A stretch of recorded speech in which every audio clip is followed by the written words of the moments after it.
അവിടെ ഉണ്ടായിരുന്നവർ പോയി. ഇതാണ് അവസരം. അവളെ ഞാൻ തീർക്കും. നിങ്ങൾ ആ സ്ത്രീയെ നോക്കിയാൽ മതി.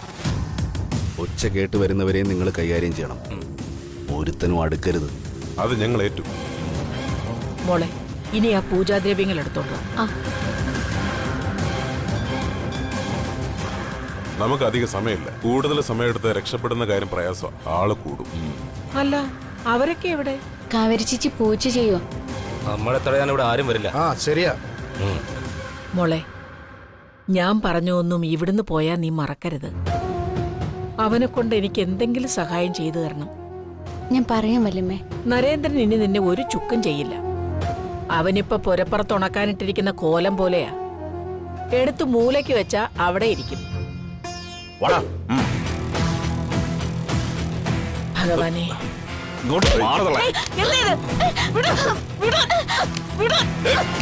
ആരാടാ നീയൊക്കെ?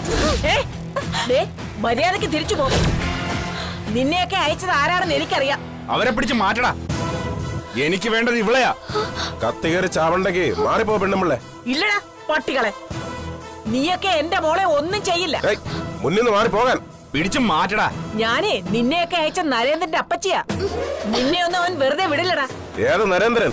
ഞാൻ നിലവിളിച്ച ആളെ കൂട്ടണ്ടാക്കി പോയില്ലടാ. എന്റെ മോളെ ഒന്നും ചെയ്യരുത്. നരേന്ദ്രനോട് ഞാൻ പറഞ്ഞോളാം. പിടിച്ചു മാറ്റടാ ഇവരെ. മാറ്റടാ. വിടാനല്ലേ പറഞ്ഞത്?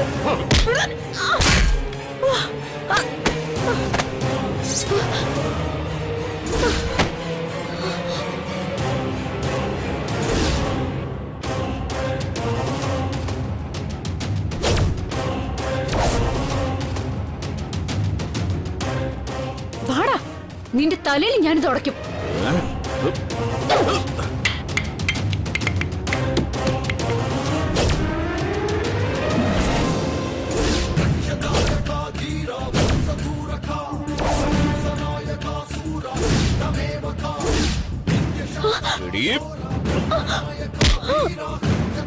ഞാൻ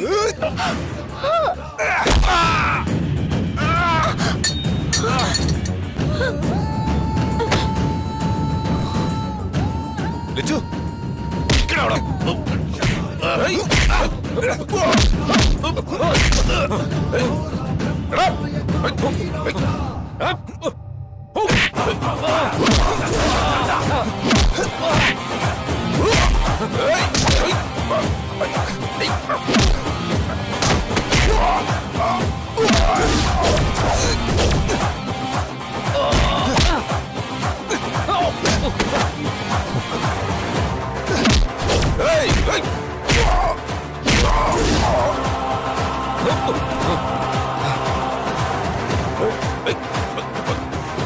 ആള് കൊടുത്ത് ഓടിക്കോ. ഓടിക്കോ ഓടിക്കോ.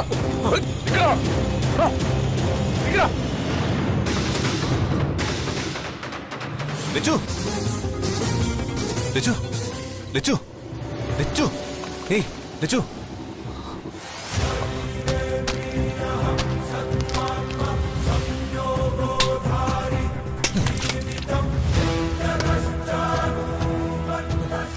ലച്ചു ലച്ചു കണ്ണൂർക്ക്. ലച്ചു, അദ്ദേഹം വന്നു. എന്നെ രക്ഷിക്കാൻ എവിടെ നിന്നും അദ്ദേഹം വന്നു.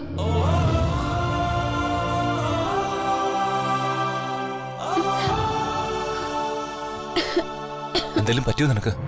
മൂന്നാമത്തെ നാളികേരം ഉടച്ച് അതിലെ വെള്ളം തീർത്ഥമായി സങ്കല്പിച്ച് കുടിക്കണം. വെള്ളം വെള്ളം വെള്ളം.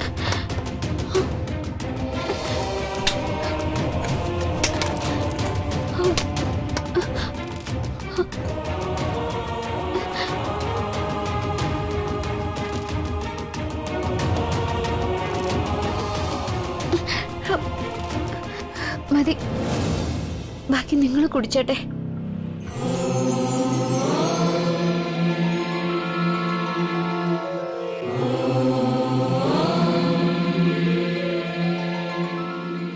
ഞാൻ പറഞ്ഞല്ലേ ഇങ്ങോട്ട് വരരുതെന്ന്. ഞാൻ നിങ്ങളെ വിളിച്ചതല്ലേ. എന്റെ വാക്ക് കേൾക്കാതെ ചാടി പുറപ്പെട്ടിട്ട് കത്തിമുനയിൽ തീരേണ്ടതായിരുന്നു നീ. അതിനു മുമ്പ് എന്നെ രക്ഷിക്കാൻ നിങ്ങൾ വന്നില്ലേ? എണീക്ക്.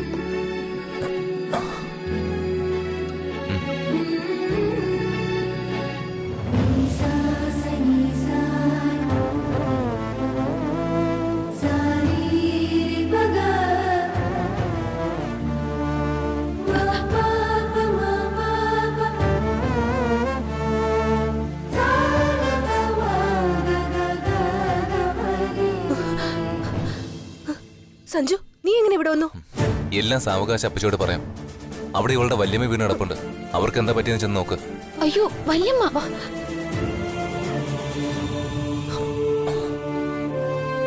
വല്യമ്മേ, വല്യമ്മേ, കണ്ണു തുറക്ക് വല്യമ്മേ. ആരെങ്കിലും ഇത്തിരി വെള്ളം കൊണ്ടുവരുമോ? വല്യമ്മേ, അമ്മേ, വല്യമ്മേ. എന്താ അമ്മ ഇവിടെ സംഭവിച്ചത്? എനിക്കൊന്നും മനസ്സിലാവുന്നില്ല. എനിക്കൊന്നും അറിയില്ല കാവേരി ചേച്ചി. ആരൊക്കെ എന്നെ ഉപദ്രവിക്കാൻ വന്നു. ഇവിടുന്ന് അദ്ദേഹം വന്നു. വെള്ളം കൊടുക്ക്. വല്യമ്മേ, വല്യമ്മേ, കുറച്ച് വെള്ളം കുടിക്ക്. വല്യമ്മേ, വല്യമ്മേ, കണ്ണു തുറക്ക്. മോളെ, നിനക്ക് എന്തെങ്കിലും പറ്റിയോ? പേടിക്കണ്ട വല്യമ്മേ, അവര് പോയി.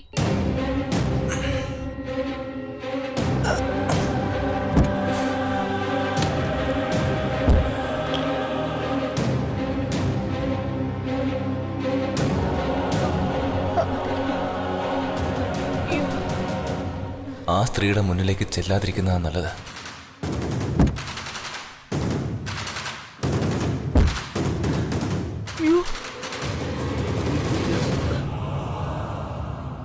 ഭാഗ്യത്തിന് മുറിവെത്ര വലുതൊന്നും അല്ല. മോളെ, നീ ഇത് മനസ്സിൽ വെച്ചൊന്നും പെരുമാറില്ലേ. അവര് നരേന്ദ്രൻ അയച്ച ആളുകളല്ല. നരേന്ദ്രന്റെ ആളുകളായിരുന്നെങ്കിൽ എന്നോട് ഇത് ചെയ്യില്ലായിരുന്നു. എന്തായാലും അമ്മുനെ ആരും ഒന്നും ചെയ്തില്ല. അമ്മ മോനെ വിളിക്ക്. എന്നിട്ട് ഏതെങ്കിലും ഹോസ്പിറ്റലിൽ പോയി ഈ മുറിവ് ഡ്രസ് ചെയ്യ. സച്ചി എവിടെ പോയി? ഇവിടെ നടന്നതൊന്നും അവൻ അറിഞ്ഞില്ലേ?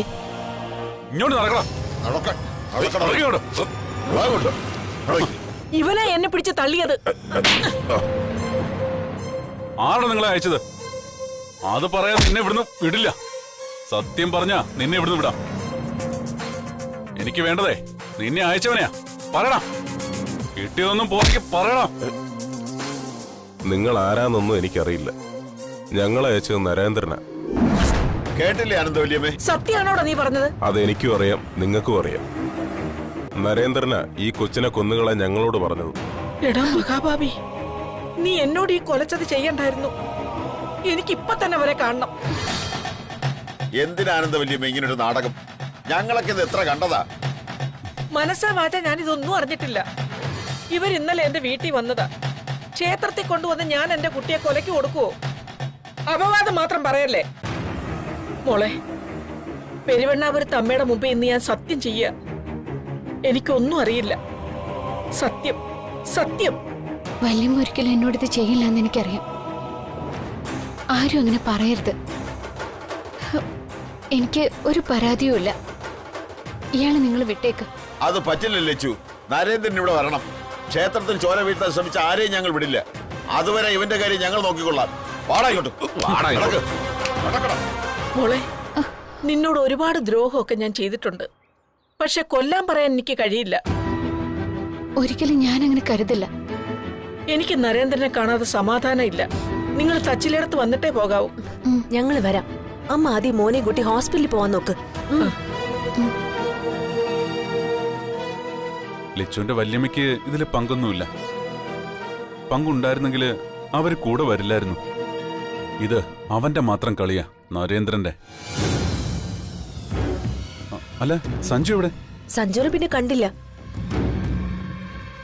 അവനെങ്ങനെ ഇവിടെ എത്തിയെന്നാ എനിക്ക് മനസ്സിലാവാത്തത്. ഞാൻ നോക്കട്ടെ. നമുക്ക് പോവാം. അമ്മു, നമുക്ക് പോവാം.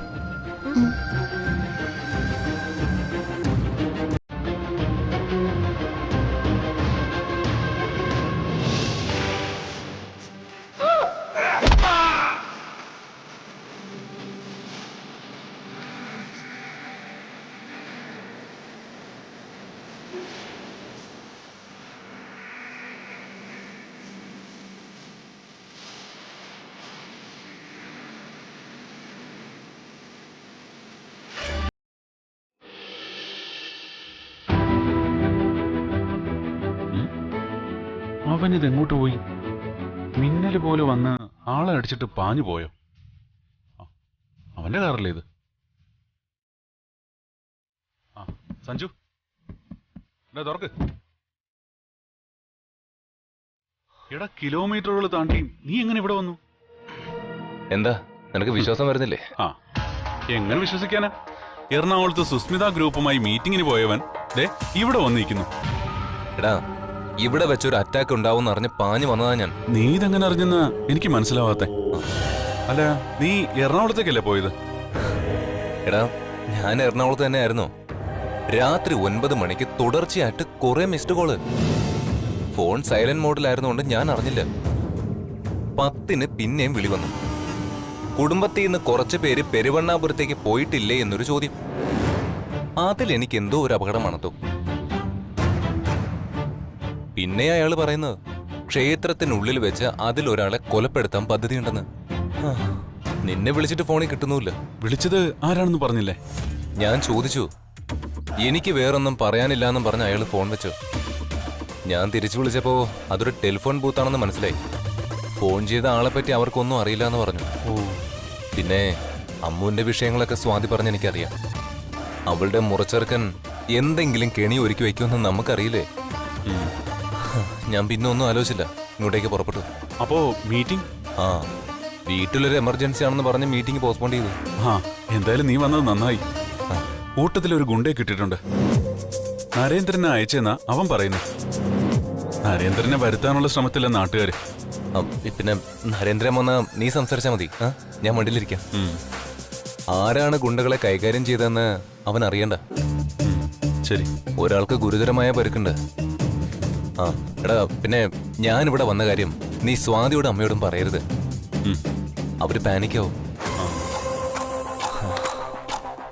ഇവിടെ ഇങ്ങനൊരു സംഭവമേ നടന്നിട്ടില്ല. നാട്ടുകാർ ഓടിക്കൂടുന്നുണ്ട്. എന്താ പ്രശ്നം ഞാൻ നോക്കട്ടെ.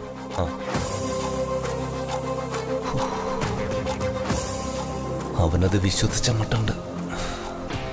ഒന്നും സ്വാതി അറിയാതിരുന്നാ മതി. അധികം പുറത്ത് നിൽക്കണ്ട.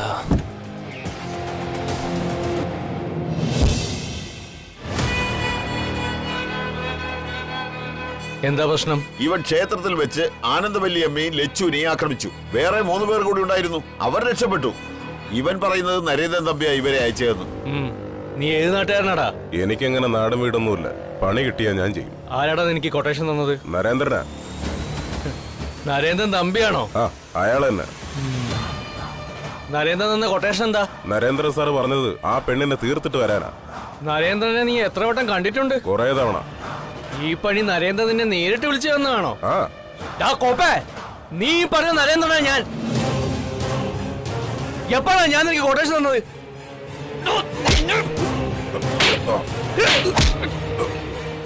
നീ എന്താടാ കണ്ടിട്ടില്ല എന്റെ പേര് പറഞ്ഞത്? അത് പറഞ്ഞില്ല നിന്നെ കൊല്ലും. പറയടാ. അത് ഒരു സ്ത്രീ നിങ്ങളെ നരേന്ദ്രൻ അയച്ചതാണോന്ന് പലതവണ ചോദിച്ചു.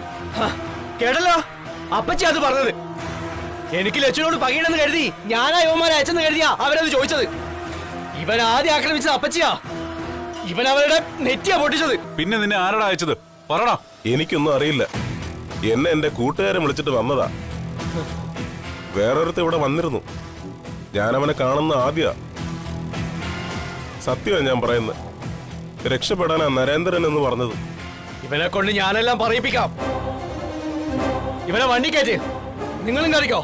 നേരെ പോലീസ് സ്റ്റേഷനിലേക്ക് വിടാം. അവര് പറയിക്കും. ചെല്ല്. നടക്കടാ അങ്ങോട്ട്. നടക്കണം.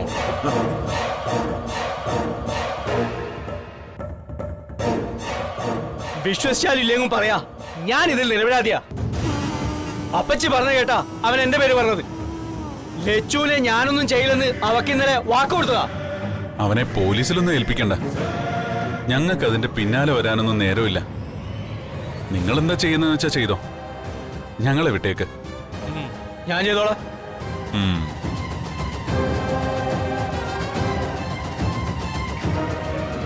സഹിക്കാൻ പറ്റാത്ത വേദനയൊക്കെ അവര് ചേച്ചി. കഴുത്ത് തിരിക്കാൻ പറ്റുന്നില്ല. അമ്മോ, എന്താ പറ്റിയ നിനക്ക്? ആ ദ്രോഹി എന്റെ കഴുത്തിൽ കയറി പിടിച്ചു. നീ അത് നേരത്തെ പറയാതിരുന്ന എന്താ? പ്രശ്നമായോ? എന്താ എന്താ ലച്ചു? കൂട്ടുകാരത് അയാളെ കഴുത്തിന് പിടിച്ചതാ. ലച്ചുവിനെ അവര് ഉപദ്രവിച്ചോ? അയ്യോ, ലച്ചുവിന്റെ കഴുത്തിനെന്തോ പറ്റിയിട്ടുണ്ടല്ലോ. ഉളുക്കുവല്ല വീണ് കാണും. എന്താ പ്രശ്നം? ലച്ചുവിന്റെ കഴുത്തിന് ആരോ പിടിച്ചു. ഇപ്പൊ തല തിരിക്കാൻ വയ്യ. മോനെ കണ്ടപ്പോഴേ ഒരു സമാധാനമായത്. ലച്ചുവിനെ പെട്ടെന്ന് എവിടെയെങ്കിലും കൊണ്ടുപോകും. അവൾക്ക് നല്ല വേദന ഉണ്ടെന്നാണ് തോന്നുന്നത്. നമുക്ക് ഹോസ്പിറ്റലിൽ പോ. ഇതിപ്പോ അതിന്റെ കാര്യമൊന്നുമില്ല മോനെ. സിദ്ധിമുത്തി ഒന്ന് കണ്ടാ മതി. അവർക്കറിയാത്ത നാട്ടുവൈദ്യം വല്ലതും ഉണ്ടോ? സിദ്ധിമുത്തി തൈലായിട്ട് ഒന്ന് പിടിച്ചാൽ തീരാവുന്നതേ ഉള്ളൂ. കഴുത്തിന് പെയിൻ ഉണ്ടെങ്കിൽ സിറ്റിയിലെ ഹോസ്പിറ്റലിൽ പോയി കാണിച്ചാ പോരെ? ഏയ് അതിന് മാത്രമൊന്നുമില്ല. സിദ്ധിമുത്തിയെ കണ്ടാ മതി. ആലോചിച്ച് നിൽക്കാതെ മോനിവളെ അങ്ങോട്ട് കൊണ്ടുപോകും. വെച്ച് താമസിപ്പിച്ചാൽ നീര് വരും. എന്നാ വാ, ആരെയൊന്നു വെച്ചാ കാണാം. എവിടെ അവരുടെ വീട്? എനിക്കറിയാം. ഞാൻ പോയാ മതിയോ? അവൻ അവളെ കൊണ്ടുപോട്ടെ. ആ, അതല്ലേ അതിന്റെ ശരി. വാ. ആ, നീ വാ. ആ സച്ചി, ഞാൻ അവളെ കാണിച്ചിട്ട് വരാം. നിങ്ങൾ ഇവിടെ നിൽക്കുക. എന്റെ ബാഗ് വീട്ടിലാ. എന്നാ പിന്നെ നിങ്ങൾ പോയി അത് എടുത്തിട്ട് ഇങ്ങോട്ട് വാ, ഞങ്ങൾ ഇങ്ങോട്ട് വരാം. വാ.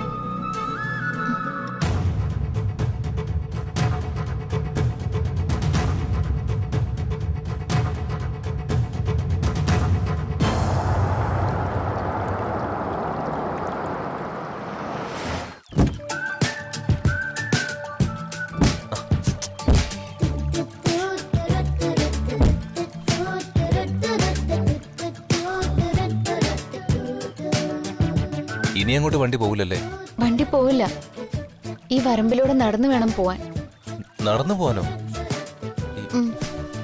അല്ല, നിന്നെ കണ്ടിട്ട് ഇപ്പൊ കഴുത്തിന് കാര്യമായ കുഴപ്പമൊന്നുമില്ലെന്നാണല്ലോ തോന്നുന്നത്. തിരിച്ചു പോയാലോ? വേദനയുണ്ട്.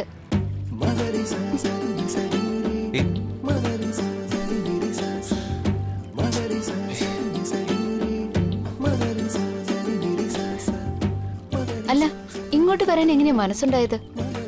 നീ തന്നെ കാരണക്കാരി. അത് പ്രത്യേകിച്ച് പറയണോ? നിന്റെ അശ്രദ്ധ. കേറിയ നിന്റെ മുഖമുള്ള ഫോട്ടോയില് ഒരു QR കോഡ് ഉണ്ടായിരുന്നു. സ്വാതി അത് സ്കാൻ ചെയ്ത് ഇവിടുത്തെ സ്റ്റുഡിയോക്കാരനെ വിളിച്ച് ഫോട്ടോ ചോദിച്ചു. സുധീഷ് ഏട്ടനെയോ? ആ, സുധീഷ് ഏട്ടനെ. ആ ഫോട്ടോ ഇന്ന് കിട്ടുമെന്ന് സ്വാതി എന്നെ വിളിച്ചു പറഞ്ഞു. അത് കേട്ട് എനിക്ക് വെറുതെ ഇരിക്കാൻ പറ്റുമോ? ഞാൻ വണ്ടി എടുത്തങ്ങ് പാഞ്ഞു. സ്റ്റുഡിയോയിലെത്താൻ 5 മിനിറ്റ് വൈകിയിരുന്നെങ്കിൽ അയാൾ വിവാഹ ഫോട്ടോ മുഴുവൻ സ്വാതിയുടെ ഫോണിലേക്ക് അയച്ചു കൊടുത്തനെ. പിന്നെ എനിക്ക് വീട്ടിലേക്ക് പോകാനും പറ്റില്ല, നിനക്ക് ചേച്ചി എന്ന് വിളിച്ച് അവളുടെ മുന്നിലേക്ക് ചെല്ലാനും കഴിയില്ല. നിങ്ങൾ ഇവിടെ കൊണ്ടുവരാൻ ദേവി ചെയ്തതാ അത്.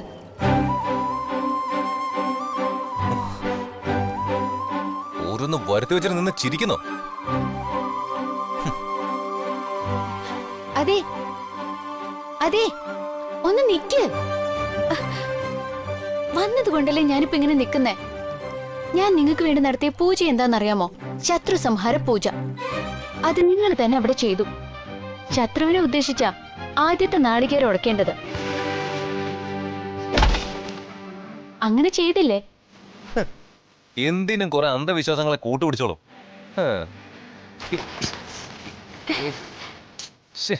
മൊത്തം ചെളിയായല്ലോ. ദേഷ്യപ്പെടാതെ. സിദ്ധിമുത്തിയുടെ വീട്ടിൽ ചെന്നിട്ട് കഴുകി ഉണക്കി തരാം.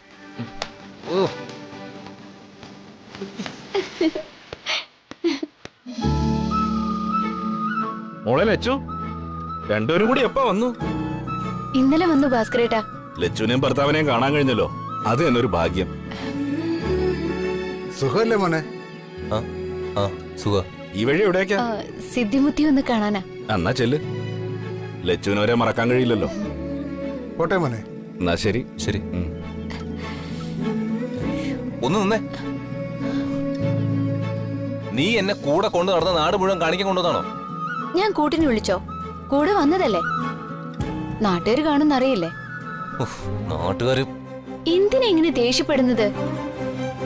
എനിക്ക് ആപത്ത് വരുമ്പോ ഓടി എത്തുകയും ചെയ്യും, പിന്നെ ദേഷ്യപ്പെടുകയും ചെയ്യും. ഇന്നത്തോടെ ഈ നാട്ടിലേക്ക് വരുന്ന പരിപാടി നിർത്തിക്കോണം. എനിക്കാ ഇരിക്കപ്പുറത്ത് നഷ്ടപ്പെടുന്നത്. ഞാൻ ശ്രദ്ധിച്ചോളാം. എന്നാ നടക്ക്. ഇത് നടന്നാലും തീരില്ലല്ലോ. ദേവി, അദ്ദേഹത്തിന്റെ കൂടെ എന്റെ നാട്ടിലൂടെ നടക്കാനുള്ള ഭാഗ്യവും എനിക്ക് തന്നു. കല്യാണം നിശ്ചയിച്ചപ്പോ ഈ വഴിയിലൂടെ സിദ്ധിമുത്തിയെ കാണാൻ വരണമെന്ന് ഒരുപാട് ആഗ്രഹിച്ചതാ. സിദ്ധിമുത്തിക്ക് വാക്കും കൊടുത്തതാ. അതാ ഇപ്പൊ നിറവേറുന്നത്.